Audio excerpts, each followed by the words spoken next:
بسم الله الرحمن الرحيم. مسائل منثوره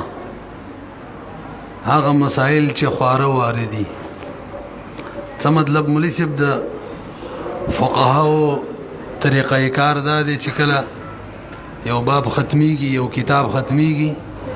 نو د هغې د مختلفو بابونو پاتې شوي مسایل ذکر کوي او هغو دپاره بیا عنوان کله په مسائل منصوره سره دی کله متفرقه وغیره عنواناتو سره عنوان دی. دلته د مخکینو بابونو نه چې کوم مسائل پاتې شوي هغه راته ذکر کوي. انتهی آسان دی وقت شی وته نو قال قدری مولا فرمایي ويجوز بيع الكلب والفهد والسباع. انتهی آسان مسله د سپي بیا جایز ده او د پړانګ بیا جایز ده او دغه شان کوم نور سبا والبهایم دي یا سبا والطيور دي شوکون کی نورو حیوانات لا خورون کی حیوانات یا نورو حیوانات پرندو لره خورون کی پرندي ادیو بیا جایز ده. کوم معلم ویم بیا جایز ده تعلیم یافته وي او که تعلیم یافته نه وي شکار د بار تعلیم نه ورکړل شوی هم بیا جایز ده. البته امام ابو یوسف رحم الله رای دا چې کم کلب عقور وي چې هغه کې صلاحیت د دین نه چې هغه ته تعلیم ورکړل شي دا غو بیان ده جایز. او صاحب د فتح القدیر دا دل ترجمه ورکړی دا. او امام شافعی رضی الله عنه خبرې وکاو قال قدری مولا فرمایي ويجوز بيع الكلب جایز د بيع د سپي والفهد او د پړانګ والسباع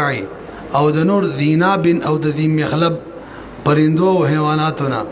المعلم وغير المعلم وغير المعلم كم معلم وی تعلیم د شکار ورکړی شوی کني فی ذلک سوا معلم او غیر معلم فی ذلک بدی جواز بيع کی برابر دی. او نبی یوسف رحم الله امام ابو یوسف رحم الله فرمای انه ولا يجوز بيع الكلب العقوري جائز نه ده بيع د غسپی چې خړون کې سپیوي او صلاحیت بغیر تعلیم نوي ولنه ده بيع جایز لانه غیر منتفع به زکه چې نفع داغه نه حاصلېږي. ولې چې موږ یو مسله کړې و یوري نن سبق کې بار بار راځي د مال متقوم بيع جایز د مبيع جوړېدل شي به مال متقوم چې عرفن هم متقوم بیو شرعا هم متقوم بي دغه رکت شو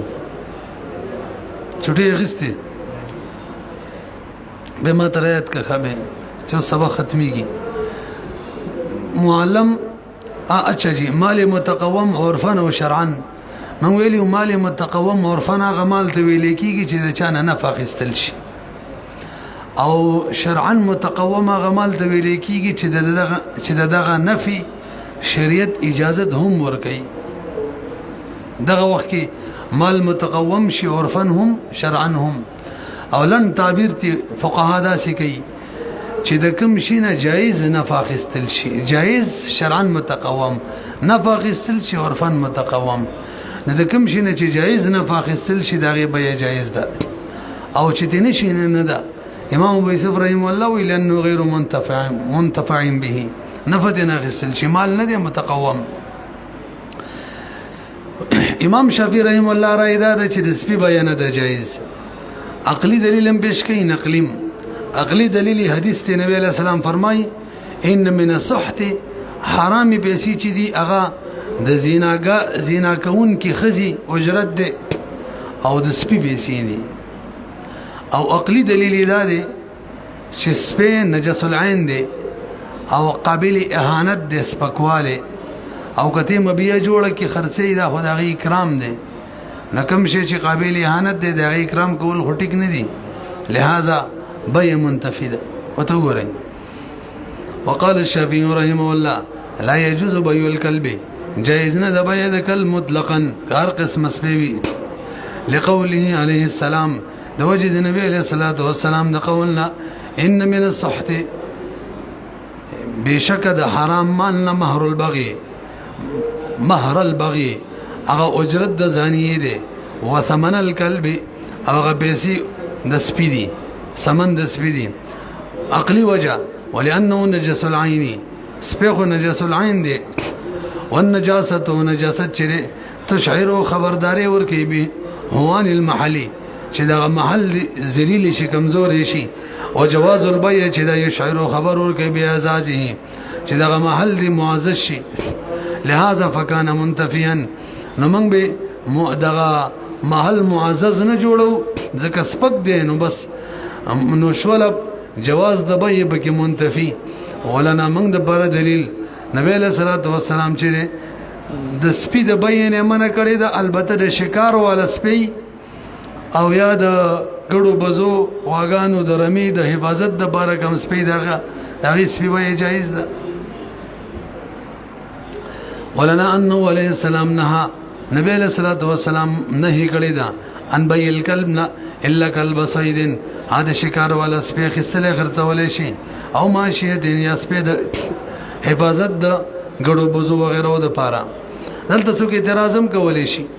چې ته خو مطلق رسپي به جایز غني دا د مدعا ده او داوا کې صرف دا دو ذکر کې تاسو پیږئ کنه د تقریب غیر تام ویل کېږي الکه داوا د مدعا نه ده دلیل د داوی نه دی برابر جواب دار مولوی صاحب دلته اصل کې قائل بالفصل نشته د سپي به جایز ده کنه ده امام شافعي رحم الله وینه د مونږ جایز ده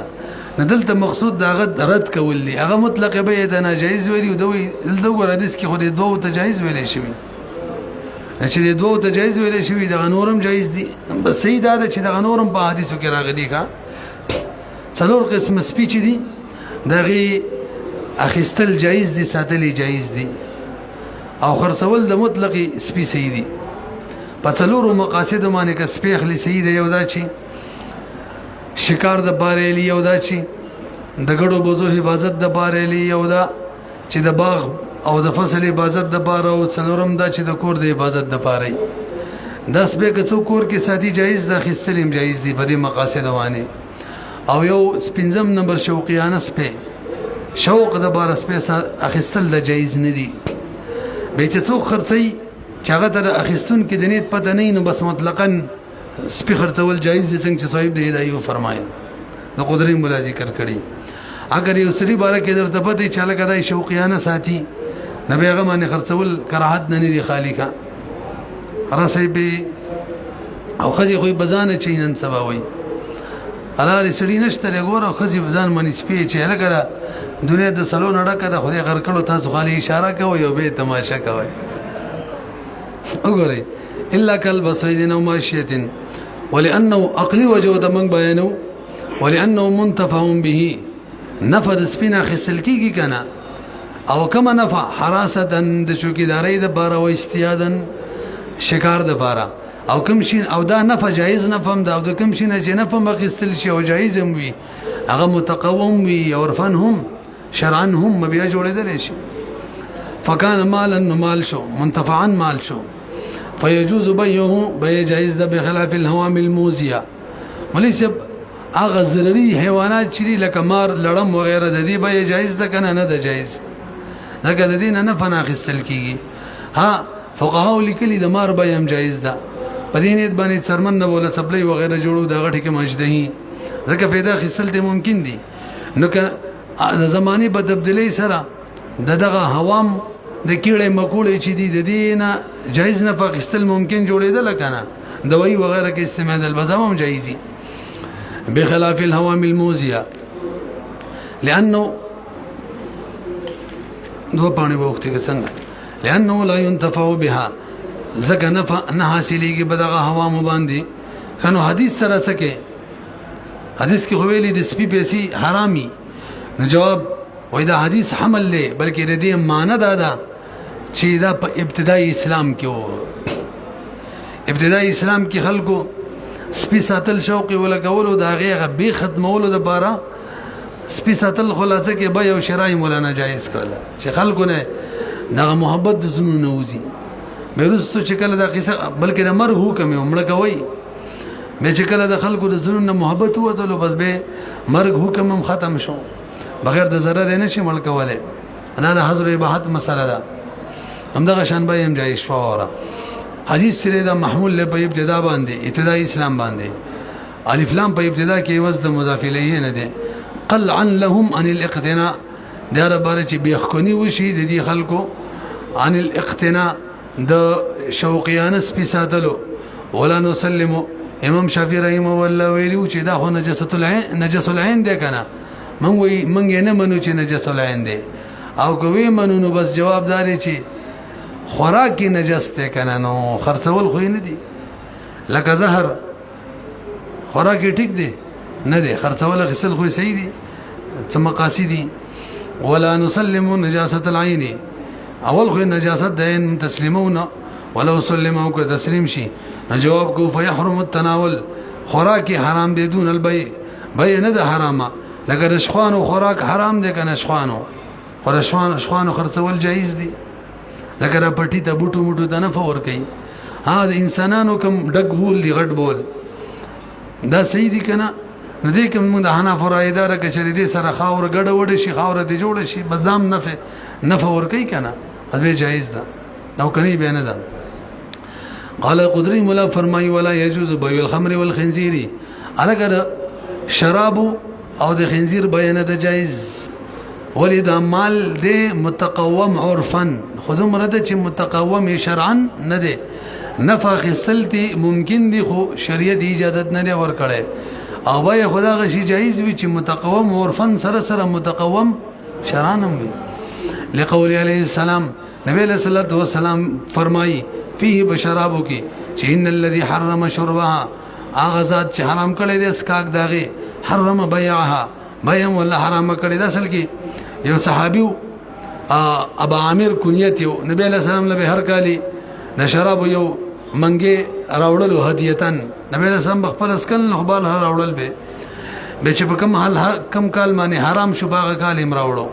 نبی علیہ الصلوۃ والسلام راوړو نغو دو فرمایل ان الله قد حرم الخمر فلا حاجه لنا في خمرك هغه ورته وی مخلصو د الله رسول وای خل خرڅ کا او دغه پیسو نه فایده والا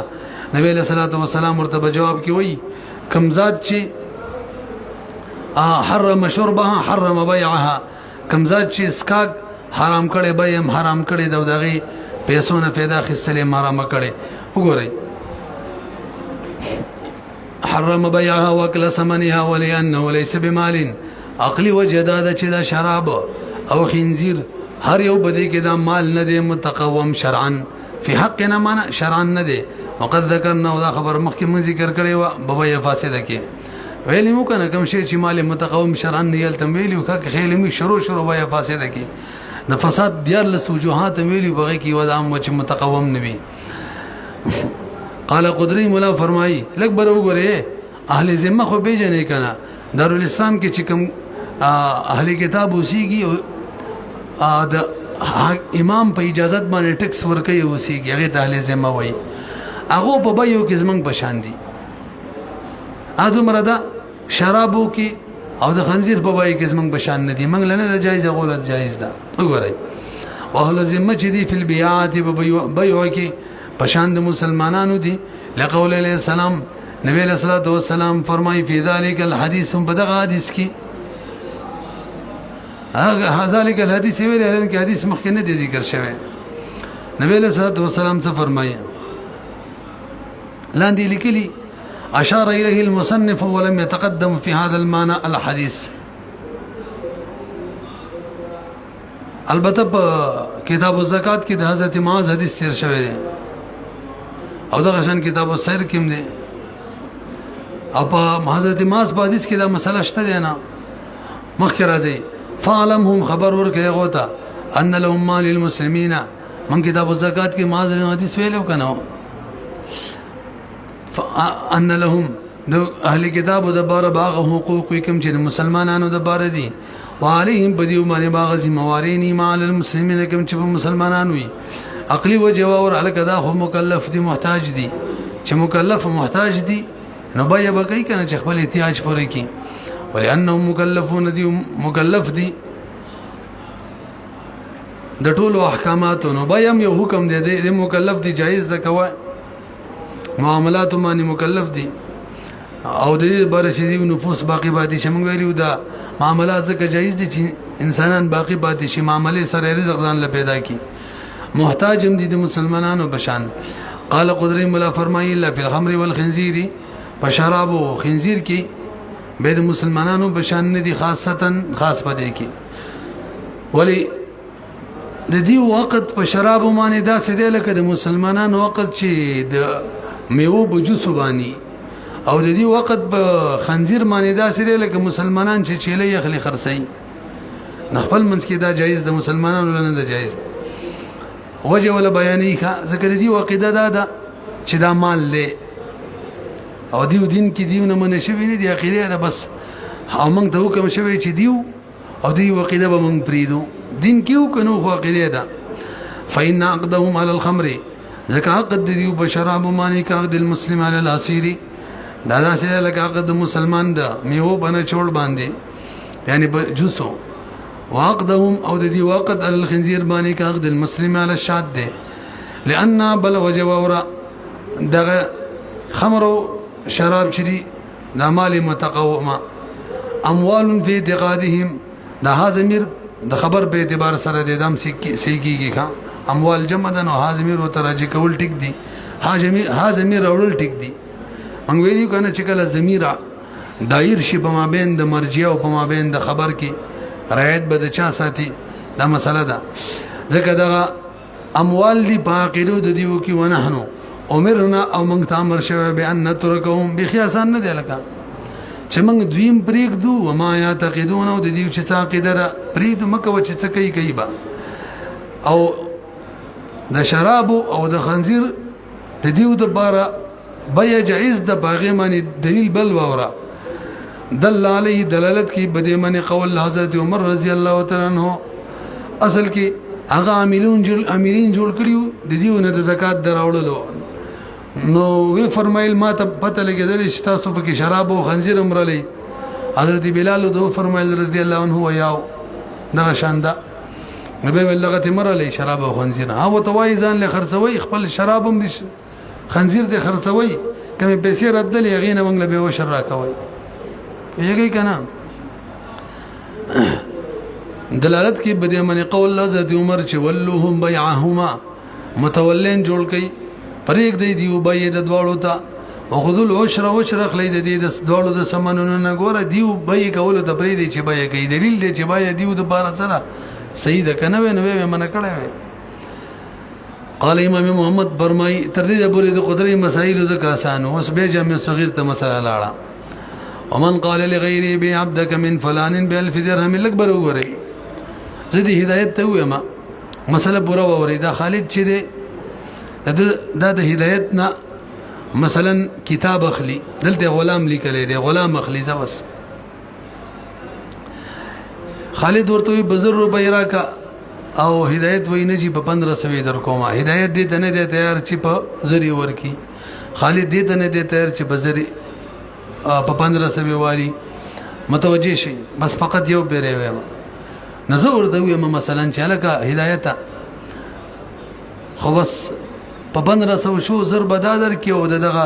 مبيد سمانو نه 500 په ماش زبې در کما ګوره د مبيد سمانو نه 500 په ماش ولې مقابل می وګرځول یو او من سمان مم ذکر کړل دوا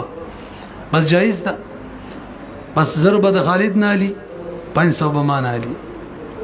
مجموعه سمن بسو مقرر شي 1500 به کما ته خالد ویلی ته ذمہواری واخله نو زه به خالد به رجوم کوله شماله کا 500 میرا کا کني ویلی دا کتاب کفالت مسله ده ان شاء الله را بشراته ان قریب را روانه ده او کما ته امر نو کړي ما خپل سیډه د سکړیو بس به تبرو ده زه به رجوم شم کوله خپل راکې به له مسله ده په خبره پوه شولې یو صورت دویم صورت امنقه مسله ده خو ما هدایت ته ویل چلګه اورې کوله 500 بزه در کما د مبيع په مقابله کې د مبيع د سمانونه د می ذکر نه کړل 500 په ما دې صورت کې مولوی صاحب 500 په ما د په معنی جوړیږي ښا هدایت معنی نشي وختره دا هوته شواده ده رسې ته ضمانت خو نه دي د سمانو لپاره او ته ګورئ ومن قال لغيره کې اوسره بل ته وایي چې هدایت ته وایم به عبدک دا غلام دی خرج کمن فلان په دې خالد باندې بألف درهم على اني ضامن لك په دې شرط چې زه ضامن مستا 500 د 500 روپو من الثمن ورقیت تم سوچتا کنه تم به په مقابله کې چې کم سمن دي پاغي کې 500 زما ضامن ما سوال الف نظرنا علاوه 500 بما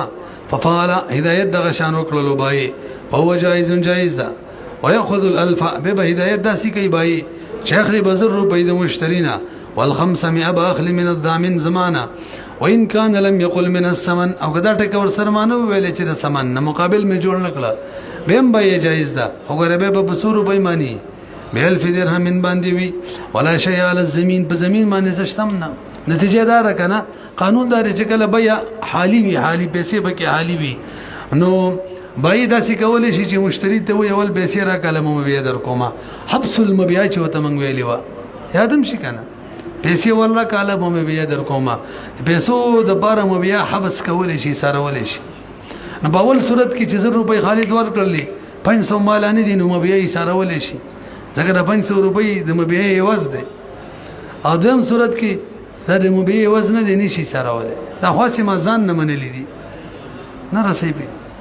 وګورئ واصله اصل الذي او قاعده کلیه د دې مسلې دا د مخکې مونږ ویلو چې لکه حتی او زیادت جایز ده کې خیلم وي مشتری داسې کولی چې لکه 0 بجې 1500 والا ورکې کا بای دا سویلی چې لکه 1500 بجې باندې 500 ورکا ورکې کا مبيع د کیلو بجې باندې 2 کیلو والا دا قسم کړي وي کنه وي او به که سازین کې ودام ویلو چې زمونږ د حنابو مفتابی رایدا د ائمه ثلاثه د څه ده کنه اچھا چې دغه حد یا زیادت به اصل عقد سره متعلق کیږي ګویا چې 1500 بځه باندې مشتری ویل بای ویل ذره کا ګویا عقد بزر شوی زر عقد کې مشتری 1500 ورکړي ګویا عقد بڅو شوی د څه ویلو کنه دا خبرې مکړې وي او دام ویلو چې اصل کې بیا عدلم کې دل شي برابر بیا دا او رابح هم کې دل شي او دغه شان خاسرم کې دل شي دا قسم کړی وي نو که د مبيع کم قیمت د باغی په ور خرڅ کړي وا او مشتری وته ویل چې زګی زیاتی در کوم رابح جوړوم کول شي کنه او که بای ویل چې لکه ورکه غزي خاسره جوړوم به سي کم راکه کول شي کنه دا قسم کړی وي یار نو کله چې مشتری پیسې زی تولې شي بای کمول شریعه عقد اصل عقد سره تعلق دغه شان د زمين چې کم دی کنه ضامن دام کولی شي چې د 0 روپو شي عدل وي او رابح وګرځي 1500 پما یا خاسری د 0 روپو وي او په 500 ته مشتری یو د عدل وګرځي 500 پما نه رسېږي ته وګورئ انتهي آسان دی کا واصله قاعده کلیه ولدا چن زیادت علی الثمن زیادت په پیسو باندې د 0 بځه 1500 مشتری ورکی والمثمن زیادت په مبيع باندې د کیلو بځه 2 کیلو مبای ورکی دا جایز زمن بنس باندې او تل تحقق به اصل العقد او التحاق هم اصل عقد سره کیږي خلاف ثابت دی امام ظفر امام شافعی رحم الله غور ته جایز وی یادم شي جایز وی خو دغه اصل عقد سره ملقینا و اذا اصل کې سلا د ابتداء کې خیلم وی الان د تیر شوی مرابحه کې وکم دی کې لانه تغيير للعقد من وصف مشروع دا ځکه جایز ده دا قسطه د زیادت لانه دغه زیادت مصدر دی نو مذکر ضمیر او تراجی کول شي کا ذکر تغییر دی د عقد من وصف دی وصفنا کم وصف چې مشروع وصف دی الى وصف مشروع بل مشروع وصف تا هغه کوم اوصاف دی او کوم عدلا هغه دا چې عقد بعدل نو بس بل مشروع تیر واړی خاسر رابح تا یا دا عقد خاسر د مبيع کم قیمت او دا غینا کم پیسې مقرر شوی سمن نو بس عدل ته واړی یا رابح جوړ کی یا رابح د مبيع کم قیمت او غینا سمن زید مقرر شوی او راکمی کی عدل یا خاسر دا تاسو پیږئ ثم قد لا يستفيد المشتري اعتراض برو ګورئ دا ضامن چې 500 د خپل سره ور کوي د تبکه څه فایده شته نو چاته چې په یو کار کې پیدا نه خو نه جایز کنه جوابدار دا قاعده کلیه دی ورانه ویلا چاته دی پیدا نه نو چاته پیدا نه نو نه دی جایز دا خبره غلطه ده تا نه د پوس کوم معترضه چې مبیه د 100 روپو د خالد په 100 روپۍ واخستلم او به بای ته ویل چې لکه ورکه 1500 بدر کما نه 500 چې زیتی ورکې دي کې خالد ته څنګه شته फायदा هم دا خپل ریټ 100 روپۍ به هم زیتی 500 ورکې او جایز ده کنه ده به هم جایز ده چې مشتری ته फायदा نه و جایز و زیتی پیسو باندې کړي خارج ثالث ته फायदा نه و اجنبي ته نو ټیک ده کنه وګورئ ثم قد لا يستفيد المشتري كلا فائدة حاصل مشتري بها بد زیادت باندې شین دیوشي بان زاد فی الثمن غدا چې په ثمنو کې زیادت راولي او هو دا ثمن د مخ کې نه یساوی المبيع سره برابرۍ بدون یا بغیر د زیادت نه فیصح اشتراطها نو بسید اشتراط د زیادت په اجنبي باندې کبدل الخلع تاسو پیږي کنه لکه بدل د خلع برو ګوري خزي خاون سره خلع کوله په 100 روپو باندې مثلا یو اجنبي وته ویل خاون د چې وسره کې زر دې بماش ولې هغه نه دا چې دا ایبری دی به موږ د شیزان ته کو بس به قلاري وو وګوره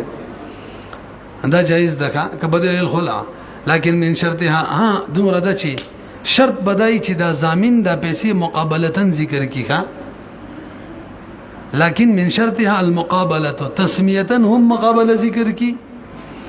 او صورتا هم مقابله ذکر کی صورتا مقابله دا بأن يكون المسمى بمقابله المبيع صورتا چالکه د مبيع په مقابله کې زر اغدر کې زر 500 زر کوم دا صورتا شو او تسميه من الثمن د سمانو نبا وره د سمانو نبا د صورت د تسميه شولا د مبيع په مقابله کې 500 زر درکم دا څه شولا صورتا شولا مخکې تسميه سمانونه او د مبيع په مقابله کې دا څه شولا په نه شولې پی او که شری من السمانونه وي صورتا او تسميه دوړنه یا صرف یو وي پس به بني جایز کا څه مطلب نه به جایز یعنی په ضامن باندې 500 روپۍ نه جوړیږي دا مطلب مینه نور بیا جایز د پاغه پیسو کم چې مشتری ورکړي فاذا قال من الثمن چې کله د سیویل بس وجد شرط او شرط موجود شو مقابله فيصح واذا لم يقل کوي نه ویل بس بین لم يوجد شرط موجود نشو نو بس صحیح بنوي قال د قدري مولا فرمای ومن امام محمد رحم الله فرمای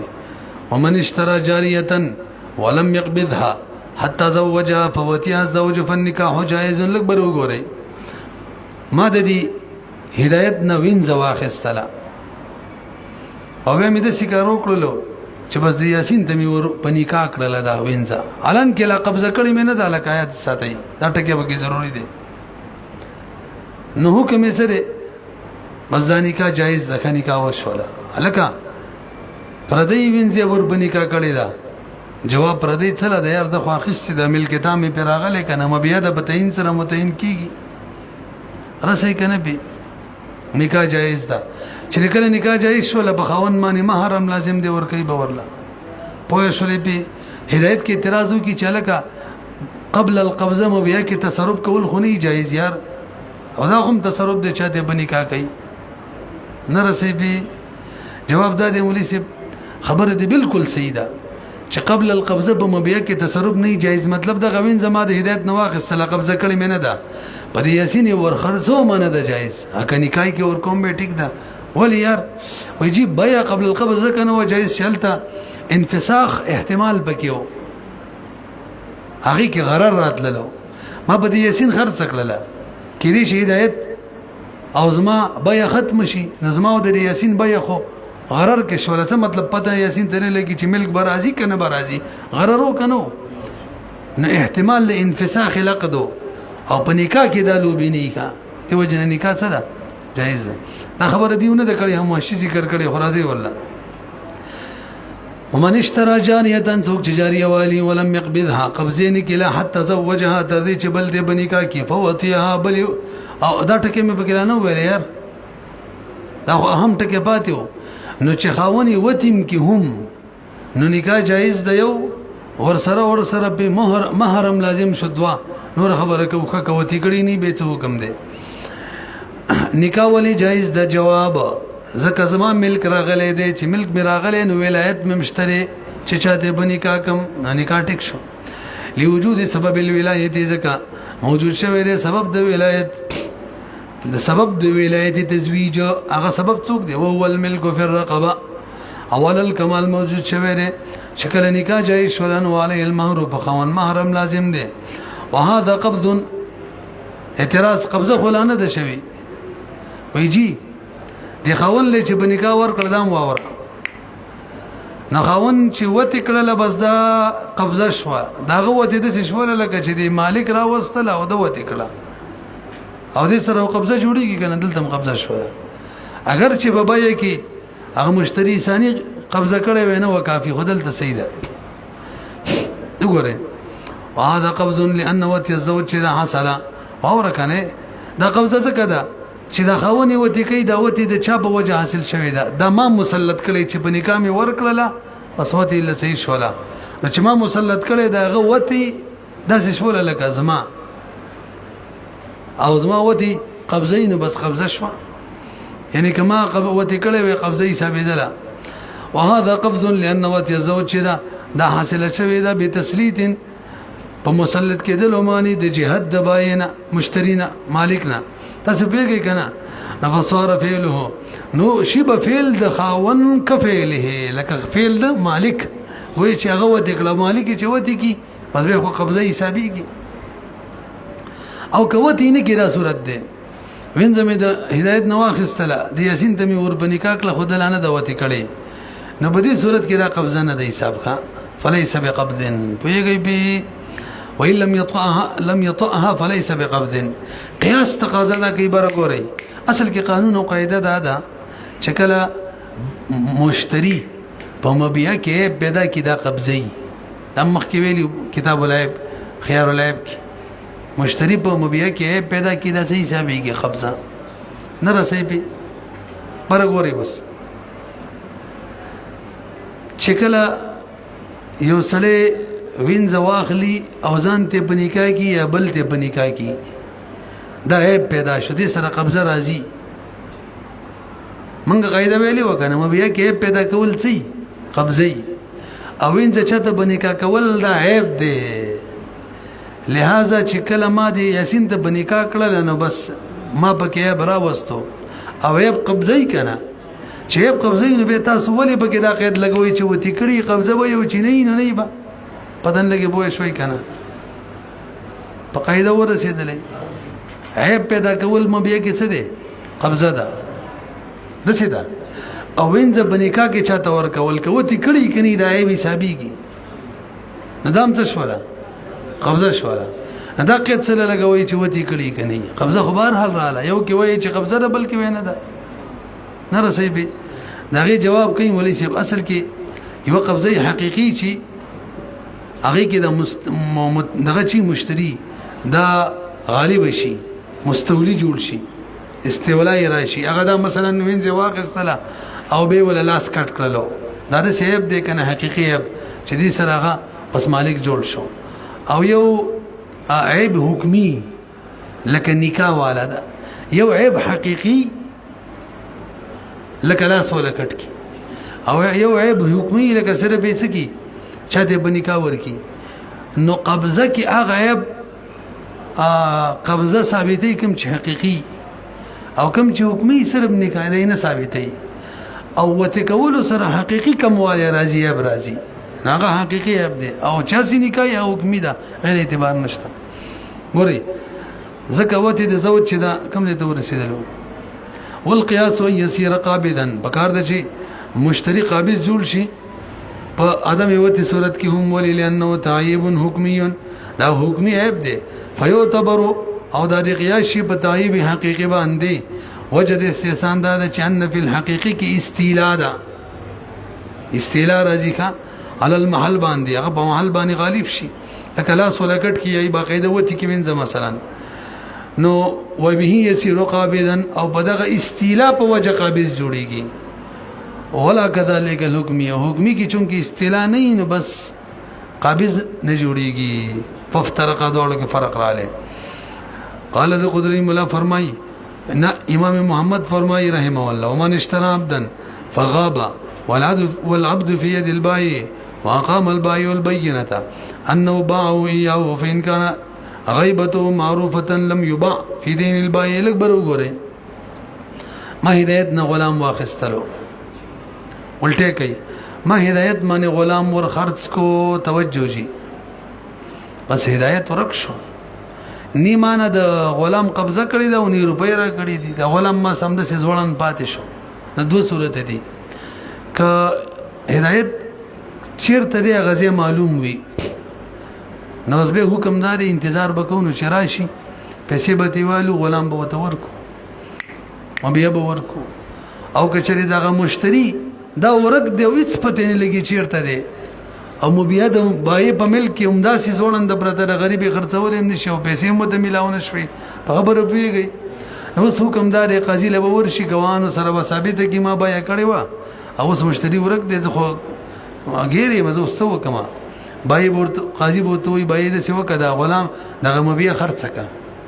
کرڅو روپۍ در لوکړلې تا چې پتو څو معنی خرڅ کړي هغه پیسې ځان تک او باقی زیتی کې وکړلې هغه ولکې د امانت او که کم یو او که په پورا دي خرڅ کړه خبره ختمه او که پیسې کم وکړلې په زر دي خرڅ کړي 800 وکړلې 200 روپۍ باندې پاتې به هغه وصوله تاسو پیږئ کنه وګورئ ومن اشترى عبدا چا غلام واخستلو فغابا لك هدایت ورکشو والعبد في يد البائع او غلام مبیا لا د بای په قبضه کې وا ځکه چې د مشتری په قبضه کې به حکم بدل لګا واقام البائع والبينه د قاضي په مجلس کې بای گواهان قائم کړ چې نو باعه چې بای ما غلام خرڅ کړی دی یا په دغه مشتری باندې فإن كانت غیبته وسد صورت دي کچې د غیبت معروف زي معلومه لم يباع في دين البائع د بای کوم قرض پورې دی کنه هغه کې به غلام نه خرڅيږي مبیا به نه خرڅيږي ځکه دا غایب مال خرڅول دا ټیک نه دي ورې چرایشي به وګورو لانه يمكن زکه دي صورت کې ها ګډیر ضرورت شي به خرڅول شي د غایب مال لره قضاوت مسله ان شاء الله را بشیراته کا د غایب مال خرڅول چې د قاضي نشي خرڅولای ها ګډیر ضرورت به شي نه چې کله غایب او پته نه لګي دا وخت به ډیر ضرورت دي الضرورات تبيح المحظورات لانه يمكن ايصال البائع زکه ممکن دي چې بای ورسیږي د حق خپل حق ته بدون البيع د بيع غیر مرسي کنه سړی معلوم دی ورشي دي وفيه او کبيع وکي کنه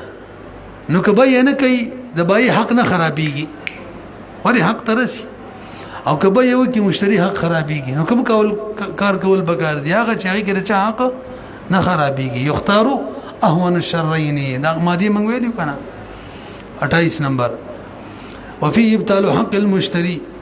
او په دې بيع کې د مشتري حق باطلېږي وإن لم يدرى هكا پته نه لګیدل اين هو نو بدی وخت کې بیا العبد غلام بخرش او فی سمن به پورا واخستلی شمانه بای به سمن والی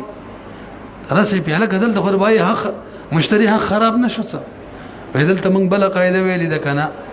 دغه یختار رحمان الشرین پټ کېږي دوه شر دي یو مشتری ته یو بای ته نو مشتری ورانه کړي د شر ځان له بزرګ ور کړي ولې ورک شو د بای خیل به وساتو خرڅ کا همدغه شان نور غني مادي دي كي يتحمل الضرر الخاص لدفع الضرر العام الضرر الاشد يدفع بضرر الاخف لان ملك كم ده دور سيدنا لان ملك المشتري وليس لك بروغري دلته خرڅو بزکا چې د مشتري ملک چې هدایت ملک دا ثابت دی په اقرار د بای باندې بای اقرار کړي چې ما په خرڅ کړي دي خو چې بای څنګه اقرار کړي دغه به خیال ساتوغه د اقرار کړي دي چې جی پیسې نه دی راکړي قبضه نه ده کړي ورک دی نو دغه شان به ثابت ورک دی پیسې نه دی ورکړي حق په پوره دی چا کې په پوره دی ورکم دی بس به بداغه مال نه حق پوره کینو فیظهر ځکه مل د مشتری ظاهر شوی په اقرار د بای باندې فیظهر ظاهریږي با دا مل د مشتری علی وجه الذي په ماغه طریقه به ظاهریږي اگر به په کومه طریقه چې بای اقرار کړی دی چې پیسې مې بلا پاتې دي ورک دی په دغه طریقه مشغولا بحقه چالک زما په حق کې مشغول ده د مبیا اگر چې هغه باندې مې خرڅ کړی دا پیسې نه دي وصول شوی بهرحال وای دا تعذر استفاء من المشتري کله چې متعذر شي حق حاصل ول د مشتری نه ورک دی يبيعه القاضي قاضي به خرڅ کی فيه په حق د بای کې ورا مبیا خرڅ کی لکه راهن کې دغه کار دی لکه هدایت دی کنه